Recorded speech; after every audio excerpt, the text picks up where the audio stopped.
Okay, our next speaker is Dr. Navin Pinto. He is an assistant professor of pediatrics and director of the Solid Tumor Program at the University of Chicago. Dr. Pinto's research focuses on the role of genetic variation in ethnic cancer disparities in response to chemotherapy. He directs the Great Kids Research Project, which aims to comprehensively sequence the genetic code of newly diagnosed and relapsed pediatric cancer patients with the hopes of identifying better treatment strategies. His talk today will be on DNA, RNA, epigenetics as they relate to neuroblastoma. Dr. Navin Pinto.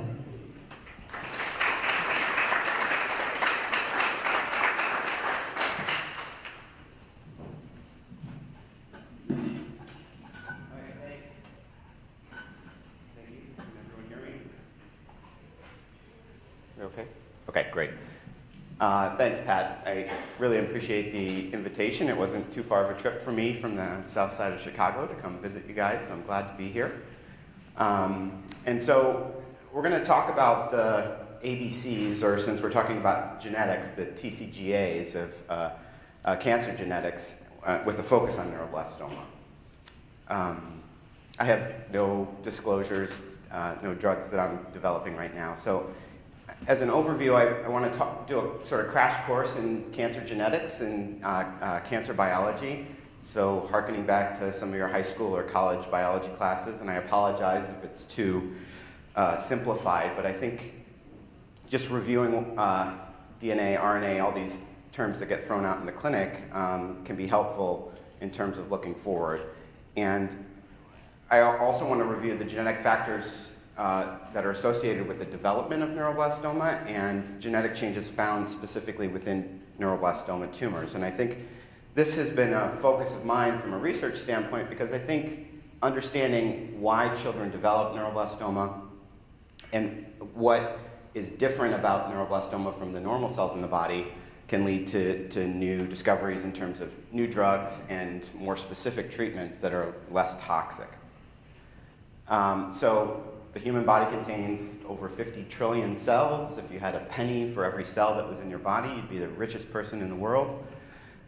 Each cell contains about 3 billion DNA molecules, about 20,000 genes, and those genes are packed onto 23 chromosome pairs. We inherit one chromosome from mom, one chromosome from dad, and they're paired up, and this is what we call a karyotype, or a map of all the chromosomes in a normal cell, and the chromosomes are just laid out by their size, and so we have 22 what we call somatic chromosomes and one pair of sex chromosomes that determine whether we're male or female. And changes in the chromosomes are often seen inside neuroblastoma tumors, so we'll go over that. And you know, 15, 20 years ago, this is really as far as our genetic capabilities were. We could look at a karyotype and see whether pieces of chromosomes were missing or added and make guesses as to what genes may be encoded in those pieces that may be driving neuroblastoma. So each chromosome has a short arm, P for petite in French, and then they just pick the next letter in the alphabet to label the long arm of each chromosome. And so you may hear about chromosome 1P or 11Q as it pertains to neuroblastoma, and that's where that comes from. So I hear that Dr. Shaw went over, used a restaurant metaphor, so I asked him to borrow his slides as a metaphor for how DNA translates into protein. And so he had a very nice metaphor here of your DNA is your menu, the list of all your genes.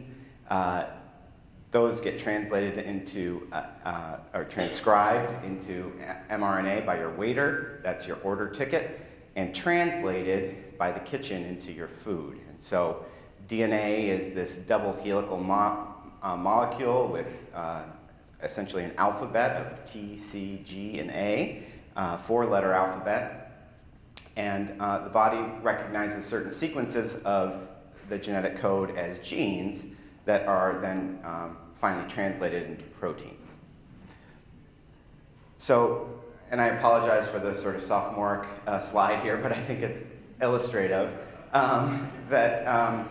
So I want to just go over how mistakes can happen in genes and how that can lead to problems such as neuroblastoma. So in order for a cell to divide and form a new cell, the DNA has to unwind and essentially make a copy of it. And so if you have a 30 million word book and you had to copy it by hand, mistakes can happen, right? You could substitute a letter here or there or leave out something. And so that's how mistakes happen.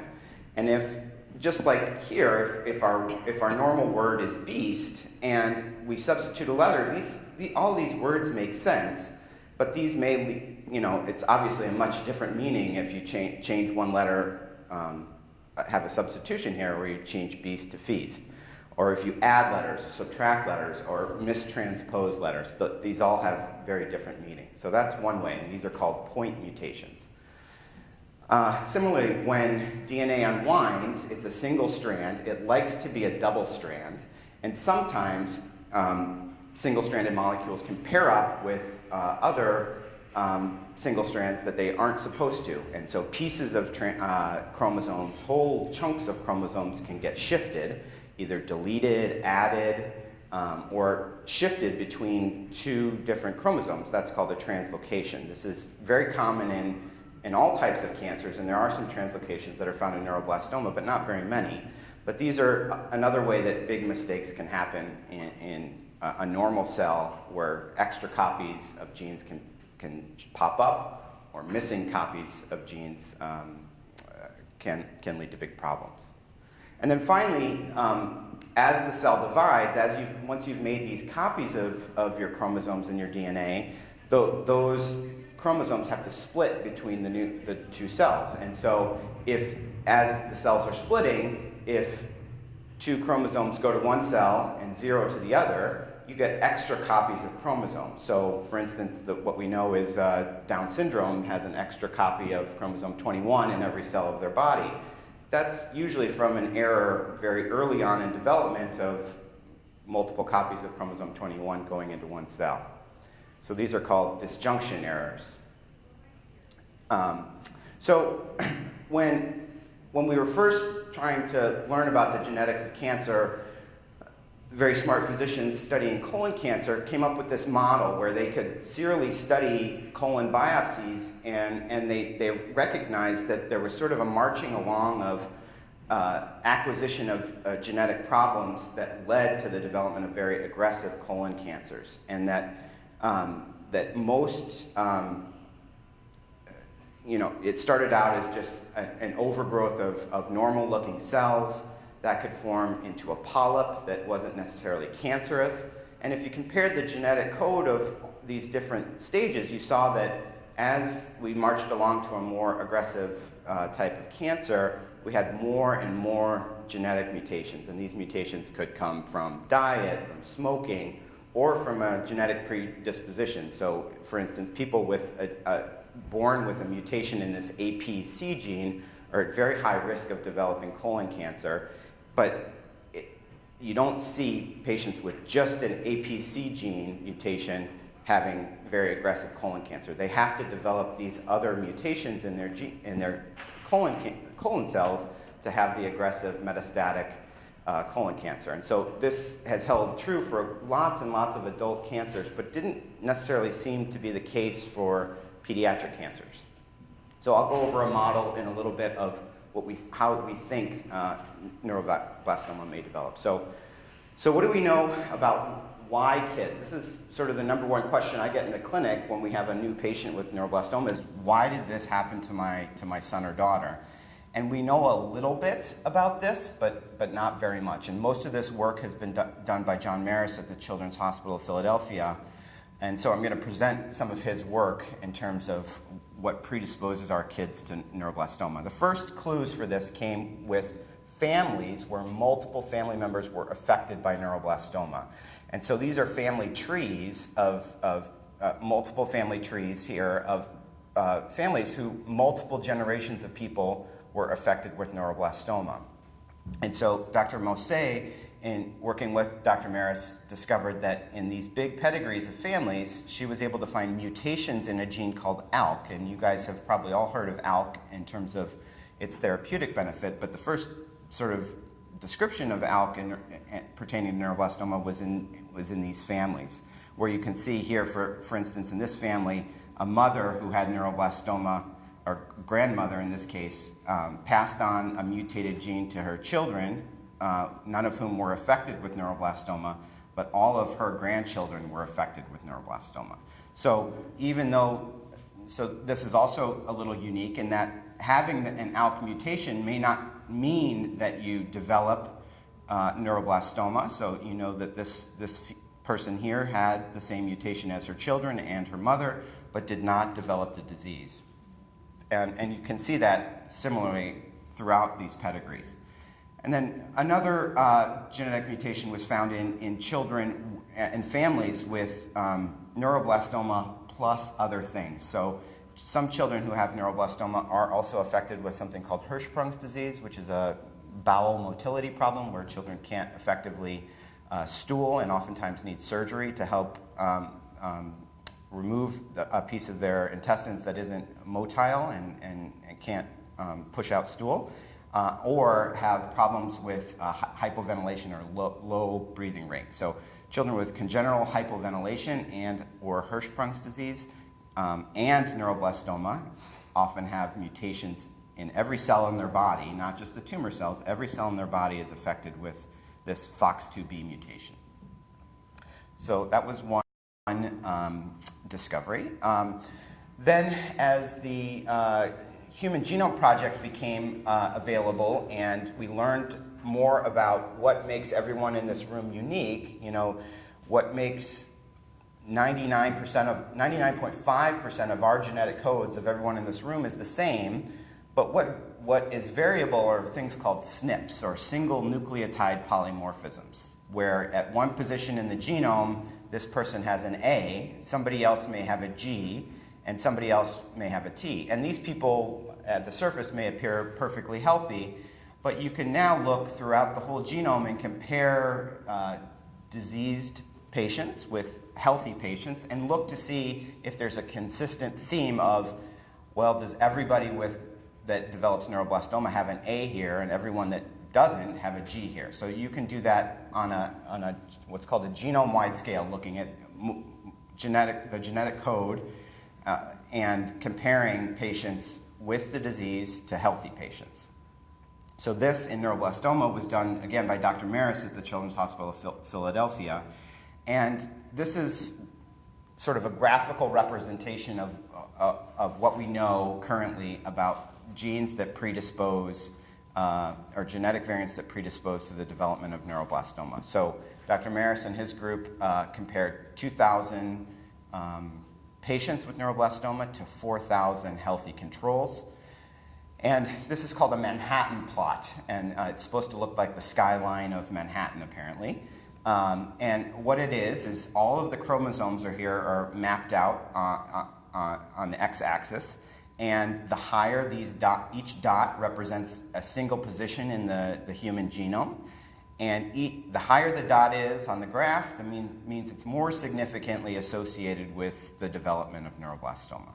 So multiple studies have been published by the Maris group of genetic variants associated with the development of high-risk neuroblastoma. Those are variants within the gene BARD1, this long non-coding RNA, not technically a gene, called O340, and this gene called LML1. And then similarly, there are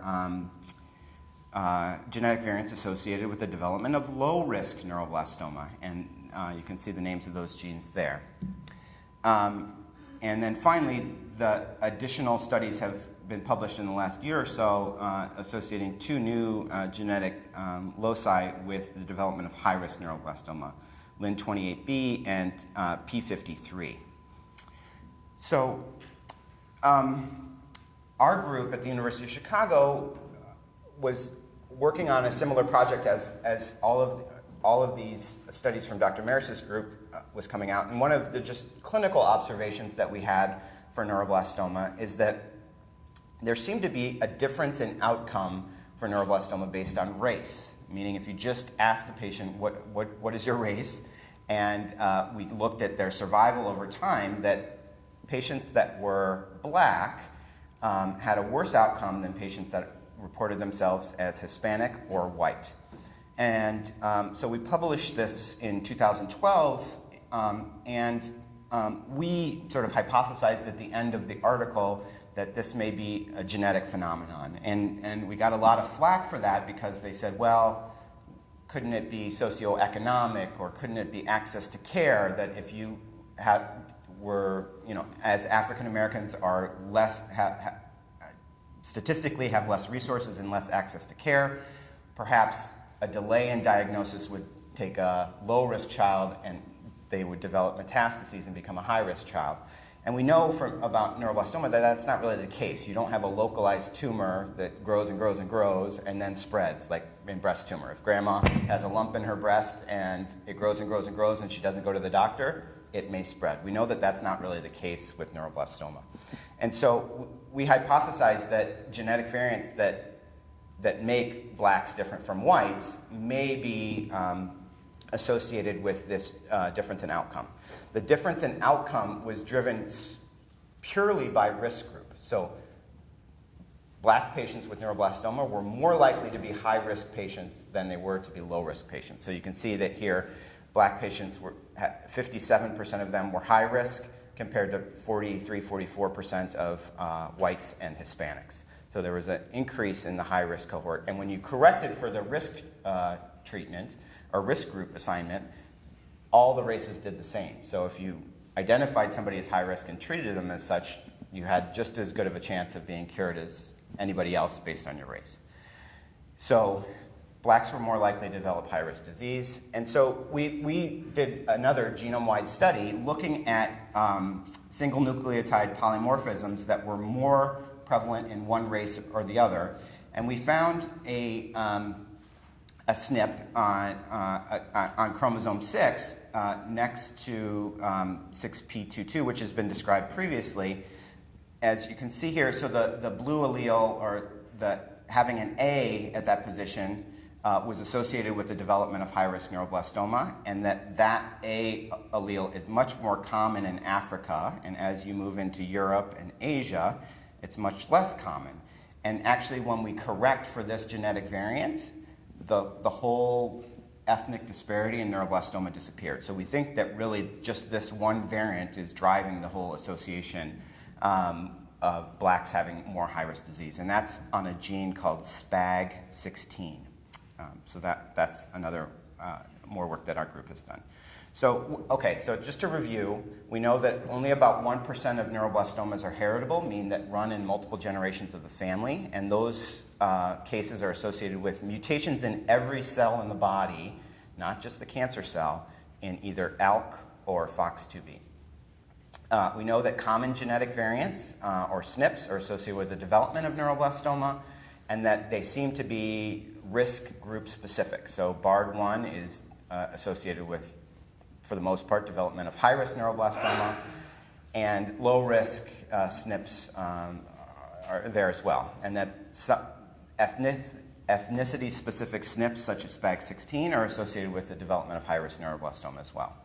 But, so a question that, when I talked about this to people in my clinic or other researchers, one question was, can we develop a genetic test for your risk of developing neuroblastoma? If you could have a child in your family and test the other children to see if they're at risk, or just running a test on every child that's born to see what their risk is for developing neuroblastoma, it's currently not feasible, because even with all what we know about these susceptibility SNPs, it only explains about 10% of neuroblastomas. So making a genetic test that contained what your BARD1 status was, what your 0340 status was, etc., would only predict you having neuroblastoma about 10% of the time.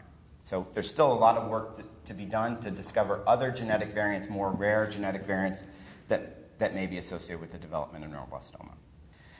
Okay, so now shifting from what we call the germline, or the healthy normal cells in the body, to the tumor cells.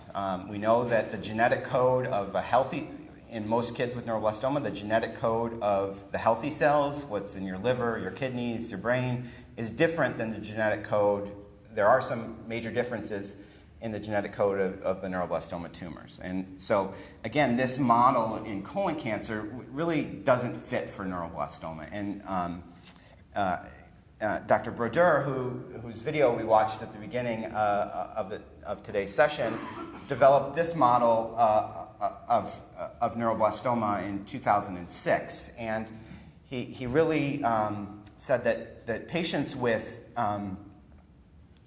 low or intermediate risk neuroblastoma primarily had a dysfunction in mitosis. That's the splitting of chromosomes into two cells. And so whole extra chromosomes may land in one of these neuroblastoma cells and drive a normal adrenal cell or a sympathetic nervous cell to turn into a neuroblastoma. But these cells are very, very sensitive to either nothing and differentiate, or to chemotherapy. And so that's why we have such great outcomes with low and intermediate risk neuroblastoma.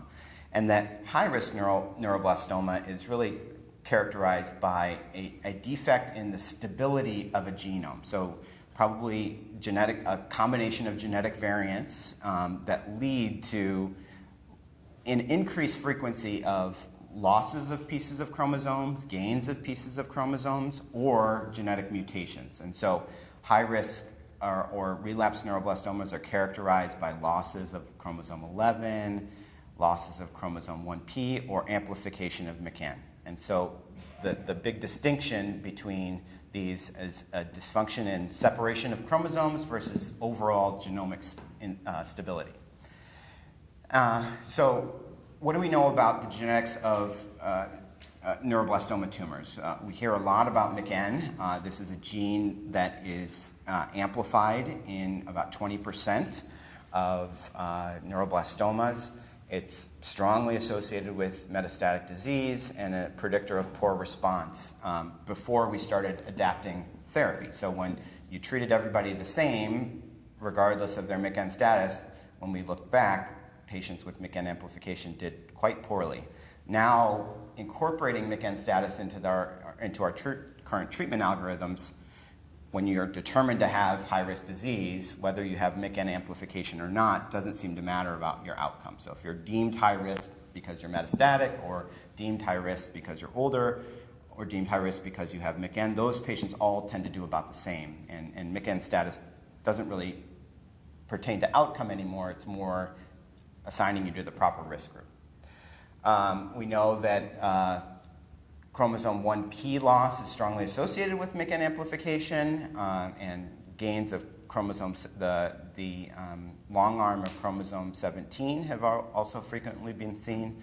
And when we studied a large cohort of neuroblastoma patients in the IRNRG database, no one chromosomal change was independently associated with outcome. So meaning if you had 1p, that wasn't consistently associated with outcome. But what is that having a chromosomal change, so whether you had 1p, 11q, or gain of 17q, that was deemed a segmental pattern where segments of chromosomes were missing. That if you have segments of chromosomes missing in your neuroblastoma tumor, that is associated with a poorer outcome. And so the most recently closed intermediate risk trial was sort of maintaining the intensity of chemotherapy for patients with any chromosomal aberrations, knowing that those patients were at higher risk of relapse. So a lot of sequencing studies looking at the genomes of neuroblastoma tumors have been done and looking for mutations in genes. And I think a lot of people were a little bit perplexed because there weren't a lot of mutations in neuroblastoma tumors that were so commonly seen. So in this study of 240 neuroblastomas, this is the list of the consistently mutated genes within neuroblastoma. And so ALK, which you hear the most about, mutations in that gene were only seen in about 10% of the cases. And so for instance, in lung cancer or breast cancer, you may see hundreds or thousands of genetic mutations, and in neuroblastoma, you only see a few. And in subsequent sequencing studies, the genes that have come out of other groups are really ALK and ATRX that seem to be consistently mutated, but again, at a very, very low frequency in neuroblastoma. We know that, sort of speaking to Dr. Berger's model, that the number of mutations goes up with the stage. So stage 4 patients have a higher number of mutations than stage 1 or 2 patients, and that as children get older, the number of mutations in their tumors is increased. And so these are markers of genomic instability. Another way to map the genome is something called a Circos plot. So instead of a line or a karyotype where we map out all the chromosomes are arranged in a circle, and dots indicate this red line indicates a big loss of a chromosome, and these lines connecting two chromosomes indicate sort of translocations between one chromosome and another. And a subset of neuroblastomas in these studies had this pattern where it's just the genome of the cancers is just shredded, and you can't really recognize a proper organization of the genome, and that phenomenon is called chromothripsis, and it's just completely disorganized. And so there's a small subset of neuroblastomas that have this really erratic genetic pattern, and unfortunately those patients have a very poor outcome when compared to patients with just mild genetic changes.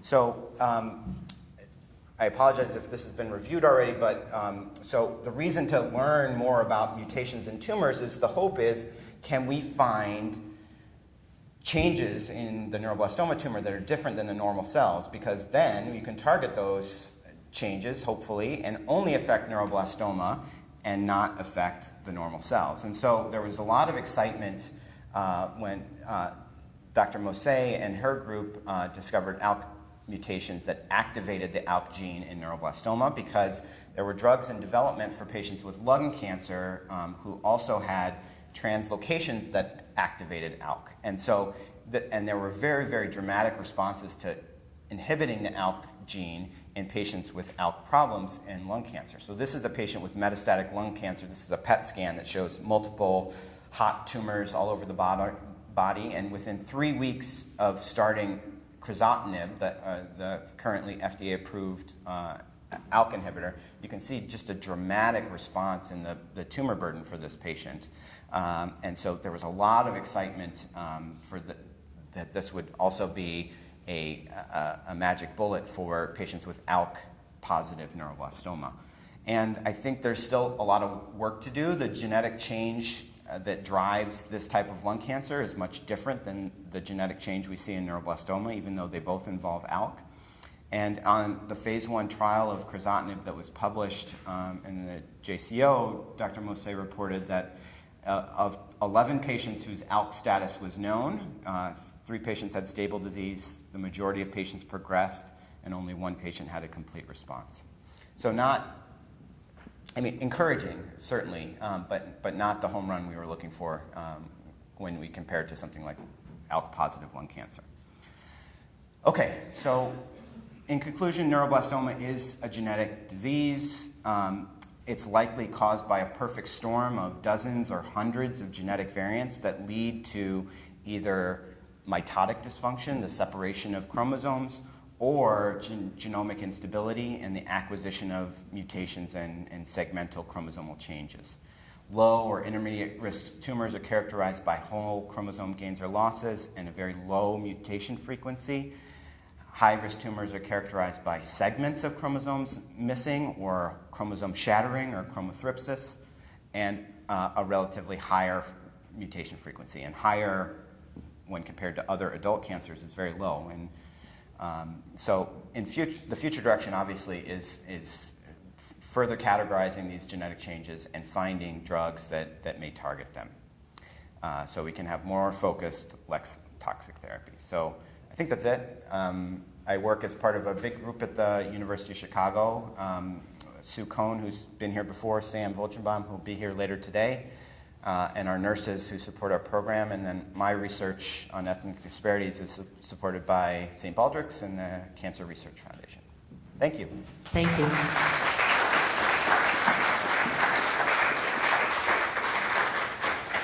Does anyone have any questions? Go ahead. Good morning, and that's all very fascinating. I have a question on a passing comment that you made that I didn't quite understand. You stated that neuroblastoma is not like breast cancer, where the primary tumor goes unaware, and then it becomes metastatic, and therefore, but neuroblastoma doesn't do that. So, what does neuroblastoma do? I've never heard that before. So, I think that the thought of that tumors grow, and then metastasize. There's a thought that that's not really the case in neuroblastoma, that the metastatic phenomenon happens probably very, very early in... So they happen together. The primary tumor and the metastatic part happen basically at the same time. Again, this is sort of speculation based on what we know about neuroblastoma. It's not, proof in the pudding, but for instance, the screening studies that were done in Japan and in Canada, where we tried to screen with urine test all babies that were born in order to find neuroblastoma at an early age, cut it out of the patient before it had metastasized to spare patients from developing high-risk neuroblastoma, was a bust. It didn't spare. Right, I was curious why, and that's what you're saying, is that the reason that didn't work is because they all came at the same time, or presumably could have done that. And it's probably that these genetic, the breast cancer, the colon cancer model probably is more appropriate for high-risk neuroblastoma, meaning that there is probably an acquisition of genetic changes over a period of time, and that's why kids are a little bit older when they develop high-risk neuroblastoma, and but still, it's the metastasis is a very early stage. Thanks. Mm-hmm. Morning. I was wondering if you could help re-explain on that segmental chromosome changes slide. You said in the INRG database, the presence of any chromosome change is associated with a poorer outcome. Yeah, that slide, right there. So this is taking all comers, right? This isn't just high-risk patients. So this is just comparing all patients diagnosed with neuroblastoma and looking as to whether they had sort of a normal proponent of chromosomes or if they were missing pieces of any chromosomes. And if you were missing consistently one chromosome, so it wasn't just chromosome 1 or just chromosome 11, but if you had a loss of a piece of any of those chromosomes, your outcome was worse than if you had a normal contingent of chromosomes.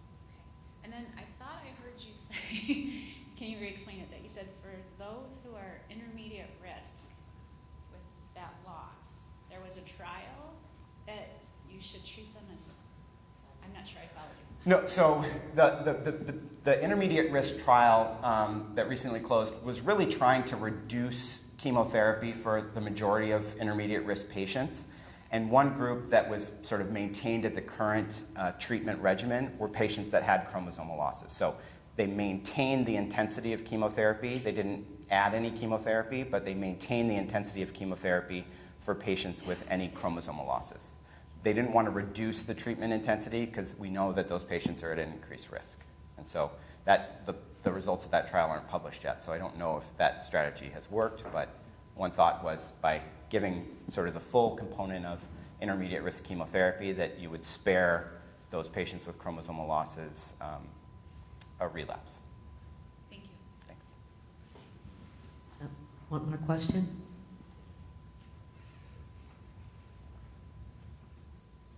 Is it possible for a child to be genetically predisposed to neuroblastoma and then have an environmental factor trigger that neuroblastoma?